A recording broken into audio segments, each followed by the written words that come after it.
अगर बृहस्पति नहीं चमके तो बृहस्पतेश्वर महादेव, जहां पर बैठकर बृहस्पति भगवान ने शंकर भगवान की आराधना करी है, रोज गंगा जल जाना, गंगा जल लेकर आना, शिव जी की आराधना करना, एक शिवलिंग का निर्माण करा, उसकी आराधना में बृहस्पति भगवान डूब गए, उसकी आराधना में बृहस्पति महाराज निरंतर लगे रहे। और इतनी आराधना बृहस्पति महाराज ने करी, इतनी आराधना कर काशी में करी। बृहस्पतेश्वर महादेव काशी में विराजमान। कौन से महादेव? जम के बोलिए जरा। बृहस्पतेश्वर महादेव काशी में विराजमान है, जो अंगूठी में पुखराज नहीं पहन सकते,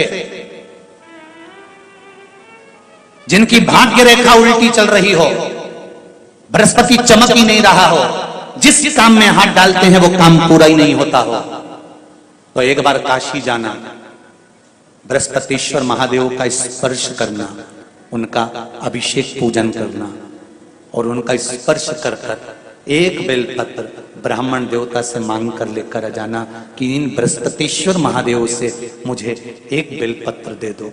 तुम्हें पुखराज पहना कि नहीं पहना, हीरा रतन माणिक पहना कि नहीं पहना, वो बेलपत्र इतना चमत्कार कर देगी कि जिंदगी में कभी संपदा की कमी आएगी नहीं। आराधना करी बृहस्पति महाराज ने कि शंकर भगवान सामने प्रकट हो गए। मांगो बृहस्पति, तुमको क्या चाहिए? कुछ नहीं, केवल आपका भजन। नाम रख दिया, तुम्हारा नाम बृहस्पति रहेगा। बृहस्पति भगवान का एक नाम बृहस्पति भी रख दिया और तुम साधारण नहीं रहोगे। तुमने मेरी आराधना करी है तो देवताओं के गुरु बनकर विराजमान होगे। इतनी भी परेशानी चल रही हो, थोड़े दिन बाबा की जो जलाधारी है, इस जलाधारी पर हल्दी का थोड़ा सा लेपन करिए।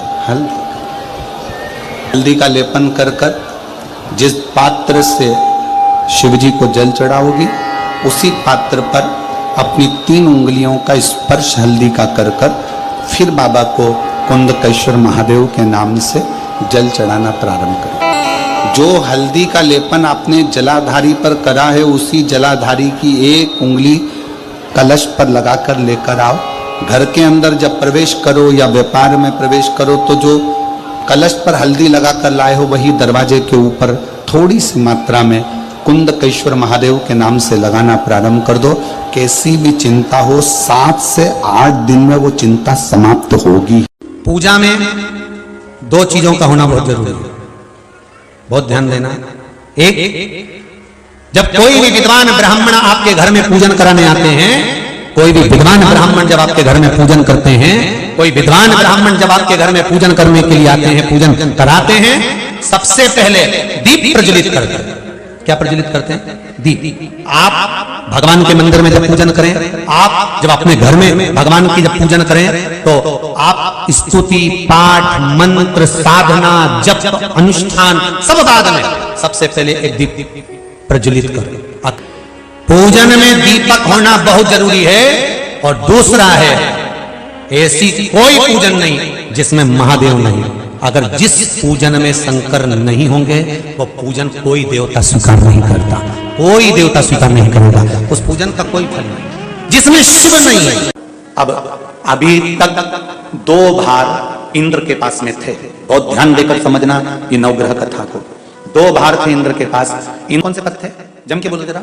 पहला पद देवराज इंद्र का, दूसरा पद देवगुरु, देवगुरु का पद भी इंद्र के पास में था और देवराज का पद भी इंद्र के पास में था। ये 2 पद जब होता है साधारण भाषा में, आप ले लीजिए, किसी के पास में अध्यक्ष का पद भी है, किसी के पास में और कहीं का पद भी है, 2-3 पद उसके पास में विराजमान है, तो उसके पास में 2-3 पद अगर विराजमान है तो फिर उससे अगर एक पद ले लिया जाता है तो उसको अहंकार आ जाता है, उसको गुस्सा आ जाता है कि बताओ अभी तक तो मुझे पूछा जा रहा था, अब तुम तो वो पद पे भी जान दो। जैसे तुम किसी कुर्सी पर बैठे हो, कथा सुन रहे हो और इतने में कोई रिश्तेदार बाहेती जी का आ गया और तुम बढ़िया आराम से बैठे थे, और बैठे बैठे इतने में बाहेती परिवार से कोई आया और उसने तुमको उठाया, प्लीज थोड़ा सा, और तुम्हें उठाकर दूसरी जगह बिठा दिया और उन्होंने अपने वाले को कुर्सी पर बिठा दिया। अब बोलो, जो उठा,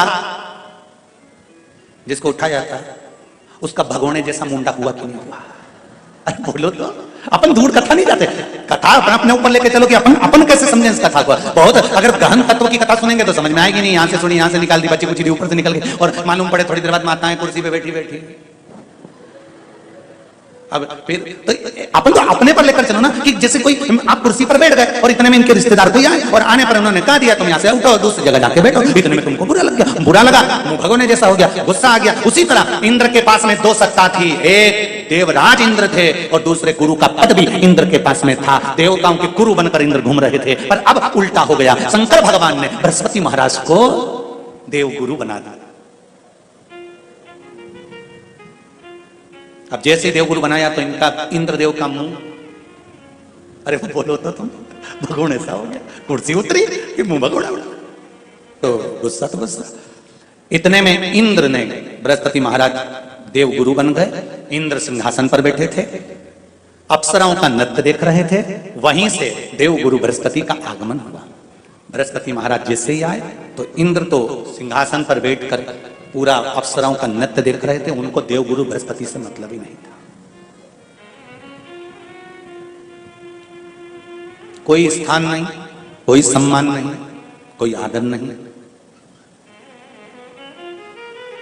कोई आदर नहीं। जिसको घर के बड़े बुजुर्ग सम्मान देते हैं, घर के बच्चों का भी फर्ज है कि उसका सम्मान बच्चे करें।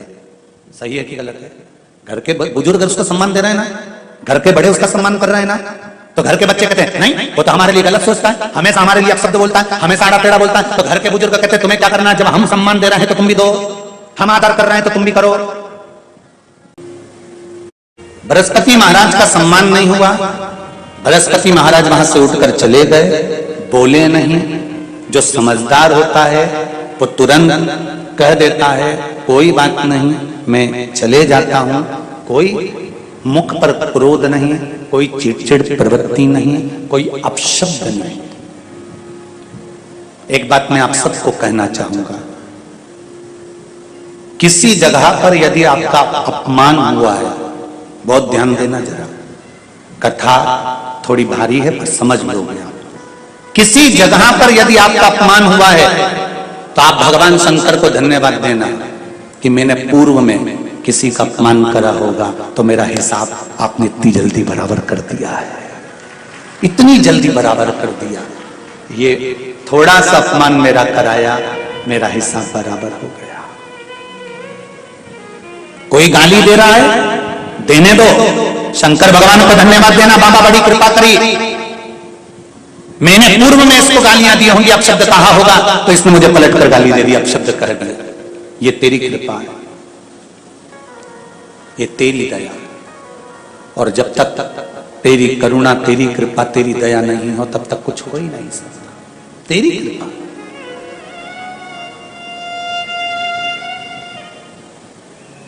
भगवान से कहो हे देवादि देव महादेव, मैं ये नहीं कहता कि मुझे रोने मत देना, क्योंकि कर्म का भोग तो मुझे भोगना पड़ेगा। देवादिदेव महादेव से कहो हे देवादिदेव महादेव, मैं ये नहीं कहता कि मुझे रोने मत देना, पर इतना जरूर कहता हूं तेरे सिवा किसी दूसरे के आगे झुकने मत देना, बस इतनी कृपा कर। तुमसे पूछे कि सत्यनारायण जी की कथा कहां से निकली है तो आप बता सकते हो स्कंद पुराण से निकली है। स्कंद पुराण में सत्यनारायण भगवान का चरित्र वर्णन किया गया।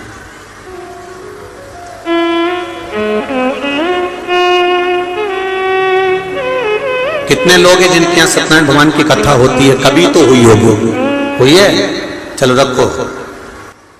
सत्यनारायण भगवान की कथा कौन सी है? पंडित जी जब भी कथा सुनाते हैं उसमें 5 अध्याय सुनाते हैं। बोलो। पहला अध्याय सुनाया, एक ब्राह्मण के घर पर एक लक्कड़हारे ने कथा सुनी। बोलो सही है कि गलत है? दूसरा अध्याय, फिर कथा सुनकर उसने कथा सुनी। फिर तीसरा अध्याय, उसने कथा सुनकर उसने कथा सुनी। फिर चौथा अध्याय, उसने कथा सुनी और उसने कथा सुनी। पर वो कथा थी कौन सी? जो सत्यनारायण जी की थी, जो सबने सुनी, पर आज तक वो 5 अध्याय में नहीं आई। तो वो कथा कौन सी थी? तो कोई तुमसे पूछे तो कह देना शंकर भगवान को जानने के लिए ब्रह्मा और विष्णु ने ढूंढना प्रारंभ करा।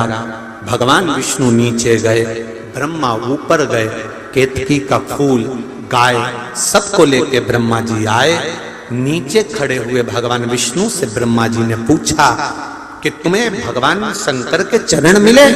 तो भगवान विष्णु ने कह दिया कि मुझे चरण नहीं मिले। शंकर भगवान के सामने भगवान नारायण ने सत्य बोल दिया था, इसलिए उनका नाम सत्य नारायण हो गया। तब भगवान विष्णु ने जैसे ही सत्य बोला तो 33 कोटि देवताओं ने पुष्पों की वृष्टि करी, हाथ जोड़कर स्मरण करा, स्तुति करी। एक सुंदर कलश को सजाकर उस पर श्रीफल रखकर आम पत्र को लगाकर केल पत्र के साथ में भगवान विष्णु की आराधना करना प्रारंभ करी। और भगवान विष्णु की जब आराधना करी तो यही आराधना जब करना प्रारंभ करे तब उनको कदली फल मेवा का भोग लगाया, क्योंकि तुमने सत्य बोला है। सत्य बोलने वाले की पूजन संसार में होती रही है, इसलिए भगवान नारायण की उस दिन से पूजन प्रारंभ हो गई। अब कोई तुमसे पूछे कि सत्यनारायण जी की कथा कौन सी थी, तो तुम बता देना कि कथा ये थी और वो 5 अध्याय